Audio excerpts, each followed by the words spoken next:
Next topic है हमारा MOSFET, metal oxide semiconductor field effect transistor. हमने सबसे पहले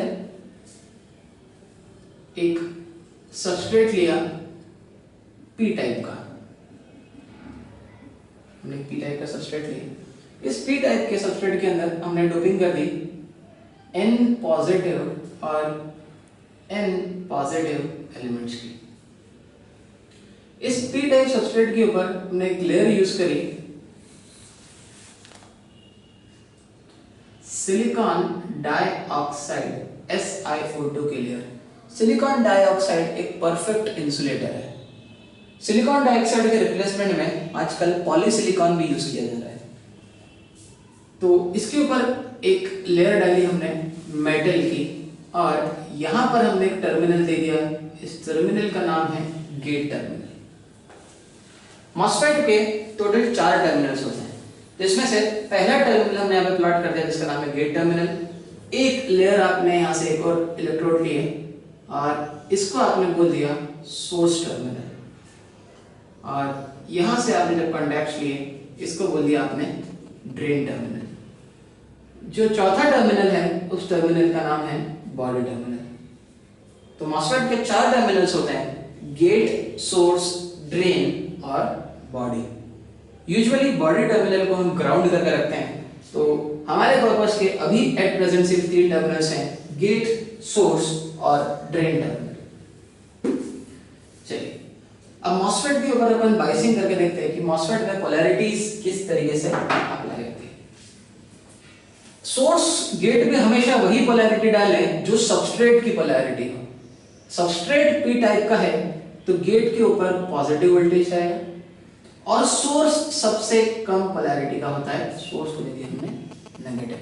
ये आपकी एक पोलैरिटी हो गई जिसका नाम हो गया VGS। दूसरी पोलैरिटी की अपन बात करें तो ये रही सोर्स की पोलैरिटी और ये रही ड्रेन की पोलैरिटी VDS, और ये है आपका VGS। अब एक एक करके अपन अप्लाई करते हैं। फॉर एग्जांपल सबसे पहले आप अपने अप्लाई कराए VDS। अगर सिर्फ और सिर्फ VDS अप्लाई कराए तो देखते हैं मॉसफेट पे क्या फर्क पड़ेगा। अगर आपने सिर्फ और सिर्फ VDS अप्लाई कराए तो ये जो नेगेटिव टर्मिनल है ये N पॉजिटिव से जुड़ा हुआ है, तो ये जो बैटरी है इस बैटरी के कारण यहां से इलेक्ट्रॉन्स निकलेंगे। तो जैसे इलेक्ट्रॉन निकलेंगे ये पूरा का पूरा रीजन पी टाइप का है, तो इलेक्ट्रॉन होल्स के साथ में डिफ्यूज हो जाएंगे। जो इलेक्ट्रॉन्स हैं वो होल्स के साथ में डिफ्यूज हो जाएंगे। आप VDS की 0 से लेके कितनी भी वैल्यू बढ़ा दें, 0 से लेके आप कितने भी वोल्ट्स में चले जाएं, हंड्रेड्स ऑफ वोल्ट चले जाएं, तो भी आपका कंडक्शन स्टार्ट नहीं होगा। नेक्स्ट आप अप्लाई करें VGS। सिर्फ और सिर्फ VGS अप्लाई करा तो देखते हैं VGS अप्लाई करने से क्या होता है। जैसे आपने VGS अप्लाई करा तो ये मेटल है, मेटल के ऊपर ये मेटल डायरेक्टली बैटरी के पॉजिटिव टर्मिनल से जुड़ा हुआ है, तो कुछ होल्स मेटल की सरफेस के ऊपर आ जाएंगे। मेटल की सरफेस के ऊपर होल्स आना स्टार्ट कर देंगे। एक इलेक्ट्रिक फील्ड होती है जो कि पॉजिटिव टर्मिनल से निकलती है और नेगेटिव टर्मिनल पर जाके टर्मिनेट होती है। और अगर इस इलेक्ट्रिक फील्ड में आपने किसी होल को रख दिया तो वो होल इलेक्ट्रिक फील्ड की डायरेक्शन में ट्रेवल करता है। चलिए यहां पर देखते हैं, ये रहा बैटरी का पॉजिटिव टर्मिनल होल्स और ये रहा ग्राउंड यानी कि नेगेटिव टर्मिनल। तो बेसिकली इस होल से इस ग्राउंड नेगेटिव टर्मिनल की तरफ एक इलेक्ट्रिक फील्ड निकलना स्टार्ट हो जाएगी। इस इलेक्ट्रिक फील्ड के अंदर जो भी होल्स रखे होंगे वो होल्स इलेक्ट्रिक फील्ड की डायरेक्शन के अंदर मूव करेंगे, और जैसे ही होल अपनी जगह छोड़ता है उसकी जगह पर एक नेगेटिव आयन आ जाता है, इमोबाइल आयन, जैसा डिप्लीशन लेयर में होता था।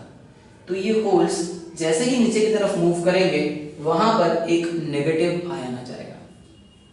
तो जैसे जैसे आप VGS की वैल्यू बढ़ाते जा रहे हैं, उस VGS की वैल्यू को बढ़ाने से आपके यहां पे नेगेटिव आयंस क्रिएट होते जा रहे हैं,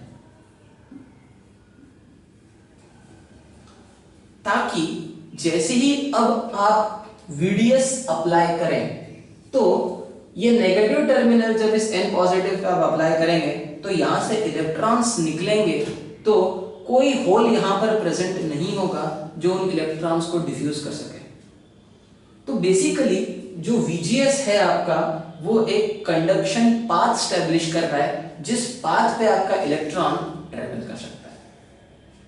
अगर आपसे कोई पूछे कि इसमें थ्रेशोल्ड वोल्टेज क्या होता है, थ्रेशोल्ड वोल्टेज किसका फंक्शन है या थ्रेशोल्ड वोल्टेज किसकी वैल्यू है, तो बेसिकली थ्रेशोल्ड वोल्टेज VGS की वैल्यू है, क्योंकि VGS की वो वैल्यू जिस पर VDS मिनिमम VDS अप्लाई करने पर करंट फ्लो होना स्टार्ट हो जाए, that voltage is called as threshold voltage.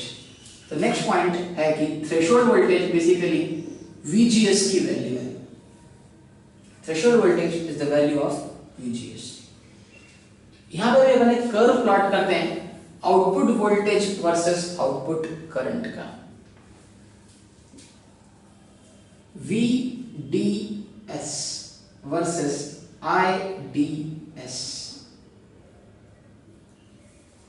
VDS versus IDS का कर्व प्लॉट करते हैं अपन।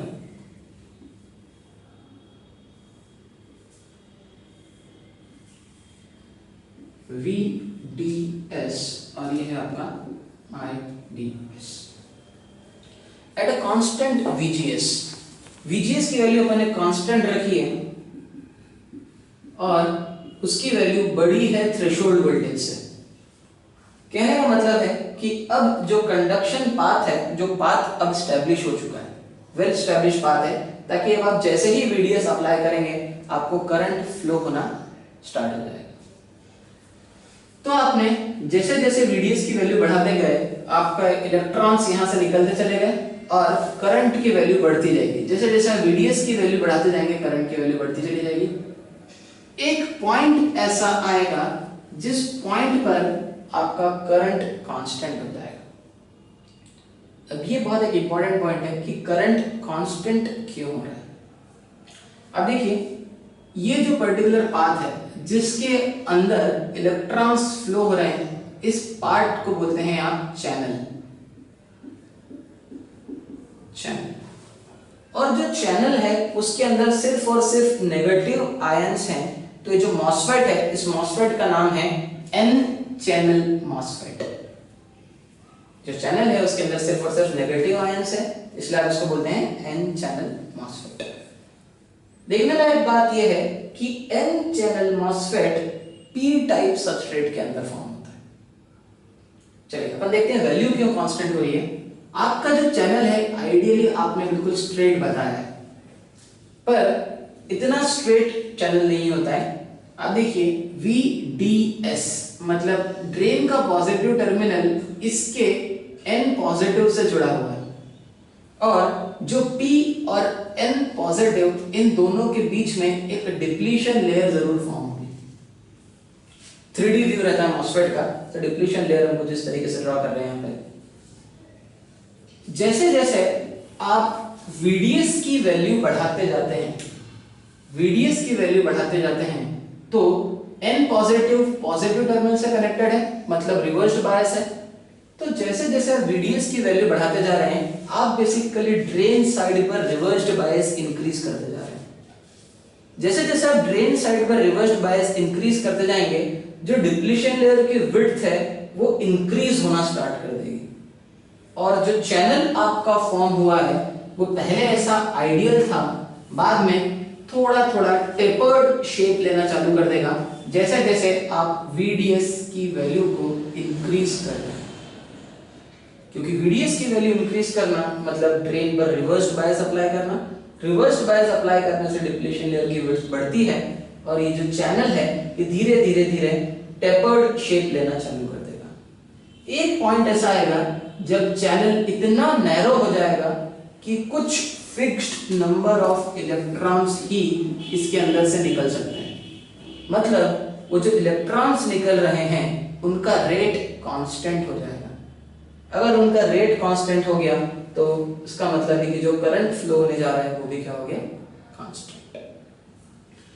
इस पर्टिकुलर रीजन को कहा जाता है ट्रायोड रीजन और इस रीजन को कहा जाता है सैचुरेशन रीजन।